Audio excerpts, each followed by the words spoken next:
Well, good morning, good afternoon, good evening, wherever you are. I'm Ian Banner. This is an Agile Bite. Agile Bites are short videos that are delivered to your inbox nearly every Friday morning. It depends on exactly how busy I am, but most Fridays I do them. Today's title is Scrum in a Nutshell. It is the classic quick outline of what Scrum is and how it works in simple, straightforward language. It isn't the end of what you need to know about Scrum, but it is the start of it. Now, there are lots of videos around that do this, and some of them do them much better than my bites do. But here is my take on Scrum in a nutshell and how you can sort of understand Scrum.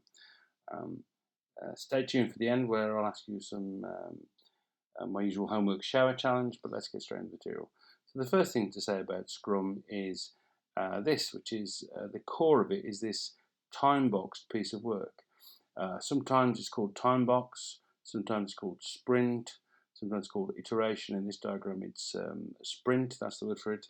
And that circle with an arrow, that is the universal symbol on nearly anything these days for the idea of a sprint or a time box or an iteration. They typically last between 1 and 4 weeks as a period of time. Remember, if you've seen some of the other videos where I talk about principles, one of the principles is short targets. So what you get with a Scrum is between 1 or 4 weeks of work. Why would it only be 1 week? Well, when teams first start, you've obviously probably heard of the phrase storming, forming, and norming, and then performing, which is teams getting to a bunch of people getting together and starting to behave like they're a team. In sprint terms, the more sprints you have, the more that happens. So if you've got a month of time and you just do one sprint that lasts a month, then you get one sort of improvement in how the team works. But if during that time, that month, you did 4 sprints, each lasting a week, you can get a lot more improvements done. So that's why you might have a very short period of time for a sprint. Most sprints have some overheads, which I'll discuss, and we'll fill this diagram in with those things. And therefore, longer sprints tend to reduce those overheads by percentage at least, if not by hours. And therefore, that's why you might have longer sprints.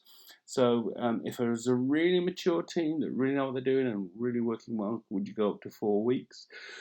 Possibly you could. I tend to do usually 2 week sprints. That's my sort of usual best suggestion for it. But it is between 1 and 4 weeks usually, and that's the sort of target that you use really. And the shorter they are, the more you're sort of helping the team get to maturity. The longer they are, the better. If you're a mature team, the more time you spent on building products that the customers want and less admin. So no changes in duration or goal during the time the sprint is operating. I would ask, why is that? Well, the reason is because one of the key things you're doing with this technique is working out the efficiency, or perhaps a better word would be the capacity of a team to do work. And if every time you're near to finishing a 2 week sprint, you sort of add an extra day just to get a bit more done, you're never really going to know what the capacity of the team is. And if you don't know the capacity of the team or the velocity of the team, then you can't get to a consistent velocity every sprint, which is in Agile terms called stable velocity. And if you can't get to stable velocity, then you can't become predictable about how long things take to do. Velocity. Sorry about that. You can't become predictable about how things can do. So you sometimes hear phrases like, our team is a 300-point team. That means every sprint they'll do 300 points of work. Therefore, if all the work you've got to do is 3,000 points, you're going to take 10 sprints to do it. So stable velocity is the gold dust of Agile, and therefore that's why these things are fixed. You don't change them in duration or goal. Let me introduce you the first of the 3 core roles in Scrum, the Scrum Master. The Scrum Master, it's actually a servant and facilitator role. Like, this person serves and facilitates the team to get things done. They're the admin for the team. They sort out problems the team may have. They remove impediments that are getting in the way. And I remember asking one of the founders of Scrum, Jeff Sutherland, why the word master is in there then. And this is how he explained it. It's master like a PhD is a master. It's a qualification of someone who knows something very well. And in this sense, what you know really well is Scrum, and you know how to teach it to others and coach it to others. And I would say, actually, one of the key jobs of a Scrum Master, if not the key job of a Scrum Master, is to coach people in what Scrum is and how it works. Um, there's a lot of people who say they're Scrum coaches, and as opposed to Scrum Masters, and they say, well, I'm a Scrum coach. I coach people, and I'm not just a Scrum Master. But in reality is, and I've checked this with a few of the guys who came up with the original ideas behind Scrum. Every Scrum Master ought to be able to coach people in how to do Scrum. So that's a Scrum Master role. Let's move on to what else is happening. Well, actually, another role over here is the product owner, or in this case, chief product owner is what's written there. Let me explain a little bit more about that. The team have work to do. Who comes up with the work? Well, the answer to that is the product owner. And the definition of that is the person who is responsible for the choices about what the product is and what order you do things in. So that product owner, let's leave aside the chief thing for a moment. They take in input from end users, from customers, from teams, from other stakeholders, from anyone. They take it in and then they write it up into what's called a product backlog. And the idea is backlog just means list and product means the list for this product. And this product backlog contains everything that's got to be done for the project. Now, sometimes when I do courses on this, I say everything's got to be done. And people say, well, do you mean this? And I go, yes, everything. And they go, well, surely you don't have that in as well. And I go, yes, everything. And so it is everything that's got to be done. That's the definition of it. And this person, this role, this product owner or chief product owner, it is a critical role in Scrum. In fact, I probably wanted to talk about that a little bit more and why I've used the word chief. Let's get to a blank piece of paper. So, in the classic understanding of Scrum, here is my Scrum team. I've got a Scrum Master working. I've got the team itself. I have the product owner. And the product owner represents the rest of the world. I usually do it like this. This is what I call the product owner pyramid. So this is the product owner. Behind him are service management, are stakeholders that he has to keep informed, maybe his boss, maybe the COO of the company, maybe an ops manager. And all of these people have things they want done in the product. And therefore, they don't come to all the daily meetings, they don't come to all the demos and reviews. I'll explain what they are later. So the product owner represents that bunch of people and makes decisions about what they've all told him or her to do. So the product owner is not meant to describe everything that needs to be done and then wait for it to be done. The product owner has a role of getting on with deciding what to do next as the scrums develop. So I describe this sometimes with a soundbite. It goes like this. Forgive me, this is very poor. A good product owner doesn't say, I want it all and I want it now, which is the title of the Queen song. A good product owner is like the Spice Girls. I tell you what I want, what I really, really want.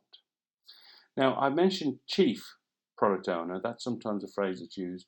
And sometimes the word proxy product owner is used as well. Let me just quickly outline those.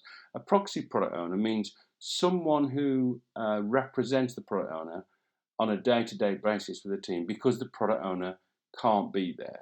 And typically, sometimes you have a proxy product owner when the product owner, the real product owner, is perhaps the chief exec or the ops manager for the company. And they simply can't be around all the time on the project to answer questions every day. And so they nominate someone who can be all around on the project answering questions.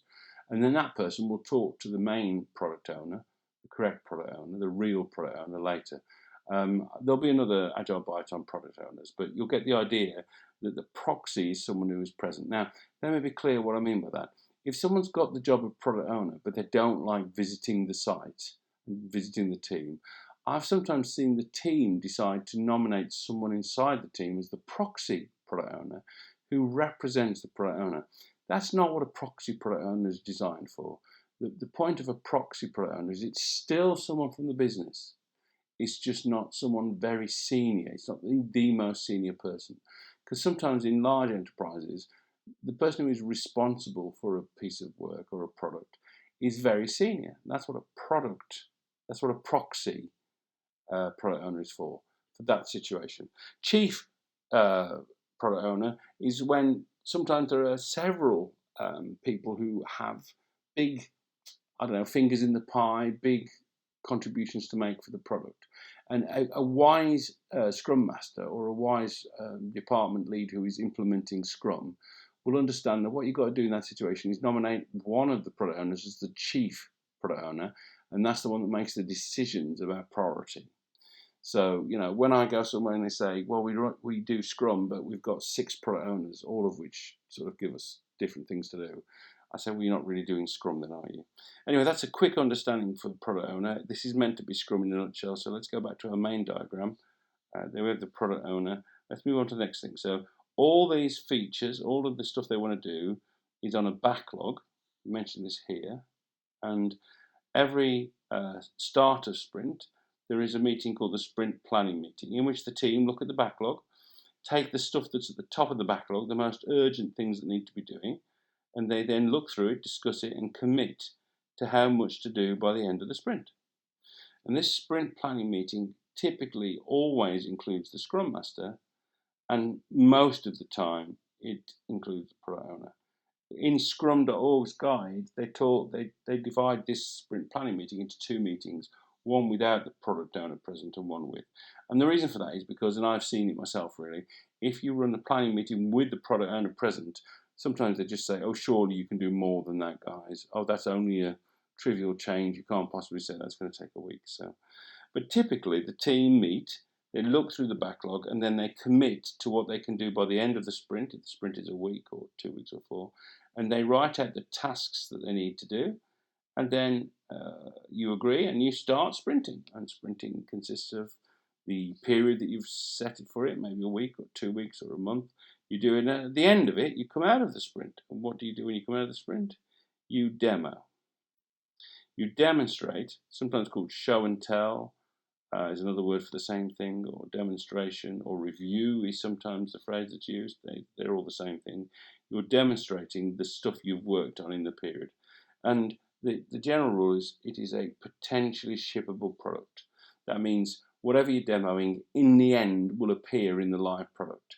So an example of that very quickly, you're doing a new website, and the first thing you want to do is build the membership bit. That means people sign in and you can validate that they've signed in with the right password and that they are who they say they are.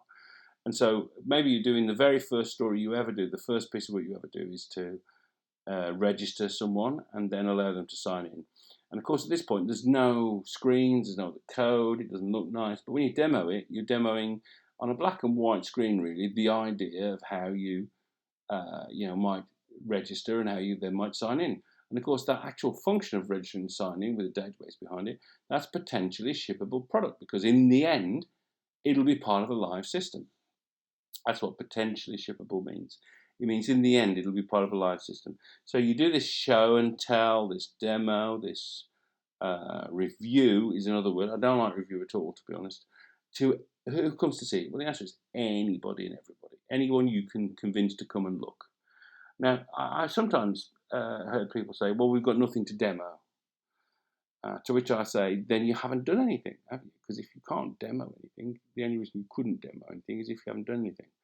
And this is generally quite a thorny problem for a lot of teams, in that they go, well, our work's really technical, none of the business would understand it. And to which I usually say, well, then explain it to them. For example, I once worked on a system where we were demoing some work we'd done behind the scenes on reformatting messages that came in and out of the system.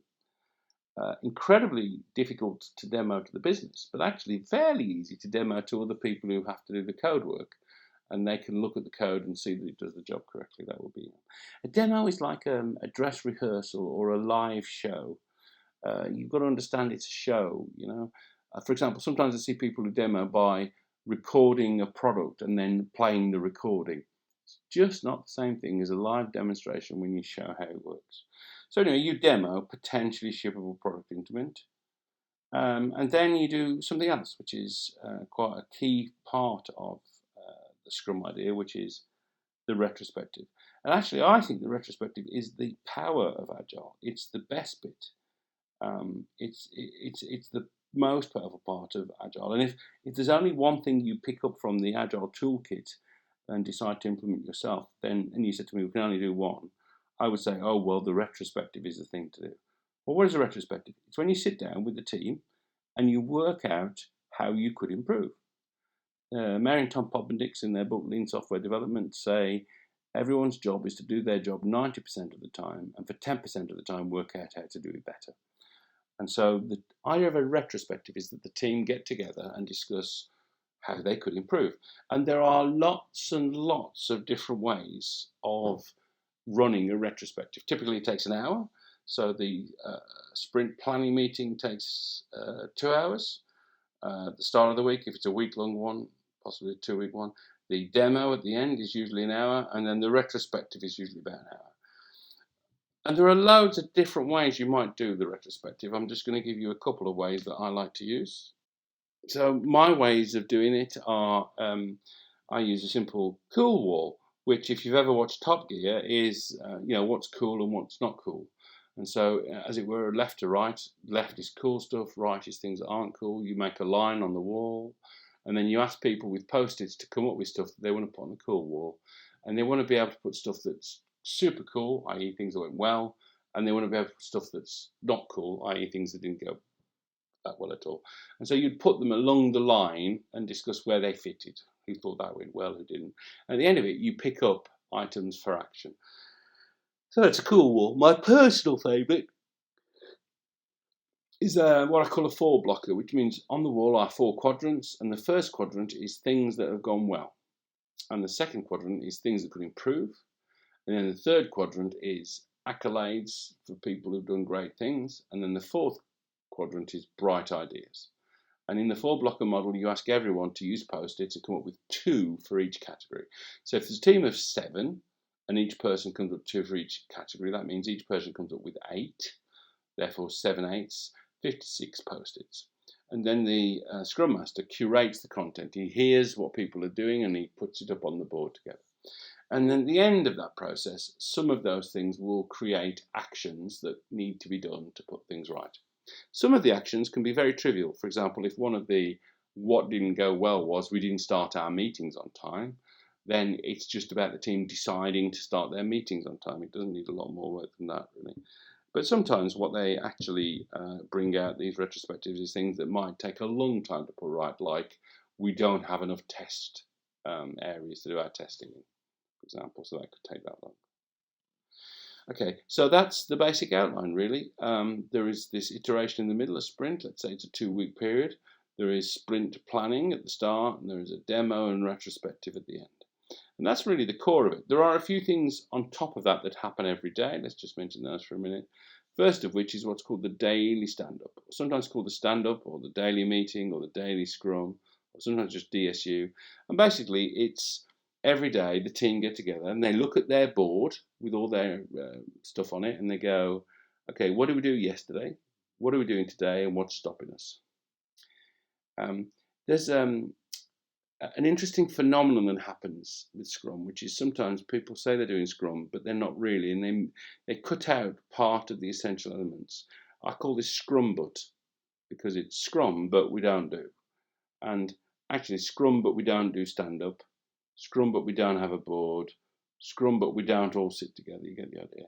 And actually, one of the areas where what people do in Scrum looks okay but isn't is in the stand-up, because what can sometimes happen is instead of the stand-up doing what it should, which is about communication and it's quick and snappy, what did you do yesterday, what are you doing today, what's stopping you, it becomes a problem management meeting or it becomes a reporting meeting. So I'll do another Agile Bite on how to do good stand-ups, but for the moment just a few warnings there. Just because you're getting together every day doesn't mean you're doing a stand-up properly. Just make that point, really. And then the other thing that is continually worked on is this thing called product refinement, or in some of the books it's called product grooming. That's another word for it. So now, interestingly, I would say 10% of the time of any team whilst in sprint is to help groom or refine the backlog for the next sprint. Yeah, generally 10%. So you've got 9 people, you're doing a sprint every 2 weeks, something like 9 or 10 days of time overall needs to be devoted in sprint 10 for the prep for sprint 11, if you get the idea. And then the idea is if everyone has got involved to some degree or another in helping refine and shape the backlog ready for the next sprint, when you do a sprint planning meeting, well, it's much quicker, it's much easier, and it's far more accurate. So I would say this refinement goes on all the time. It's not just the product owner or the BAs that do that refinement. Everybody in the team is involved. So that's it. That's Scrum in a nutshell. The core elements of Scrum and the core elements of how you use it.